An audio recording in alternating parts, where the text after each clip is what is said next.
अस्सलाम वालेकुम। SM news के साथ मैं हूं मुकद्दर रजा। SM न्यूज़ स्टूडियो में खुश आमदीद। खबरों का सिलसिला बढ़ाते हुए खबर शामिल करते हैं टंडो वाला यार से। पूरे मुल्क भर की तरह जिला टंडो वाला यार में भी वर्ल्ड एंटी करप्शन डे मनाया गया और additional deputy commissioner Abdul Hafeez Lagari की क़यादत में आगाही रैली निकाली गई है। इसी हवाले से बात करते हैं अपने नुमाइंदे आसफ कायमी से। ये आसफ बताइएगा क्या तफसीलात हैं आपके पास?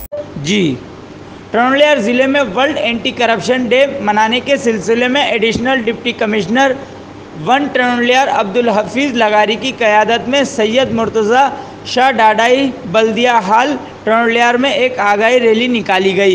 इस आगाही रैली में assistant commissioner Tando Sonu Khan Chandio, administrator बल्दिया Tando Akhtar Ali Shaikh, circular officer anti corruption establishment Tando Mohammad Aslam Shaikh व दीगर महकमों के ज़िले अफसरान, उस्ताज़ा, मौजूद शहरियों और मुकामी सहाफ़ियों ने बड़ी तादाद में शिरकत की।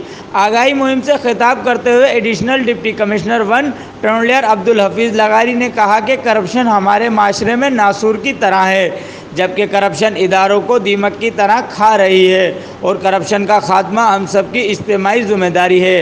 इस आगाही रैली का मकसद लोगों में करप्शन से मुतालिक आगाही फराहम करना है ताकि माशरे में करप्शन और रिश्वत का खात्मा हो सके।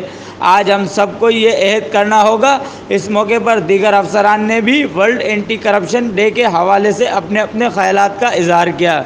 जी, बहुत शुक्रिया आसफ तफसीलात से आगाह करने के लिए। अब तक के लिए इतना ही। मज़ीद खबरों के लिए देखते रहिए SM न्यूज़।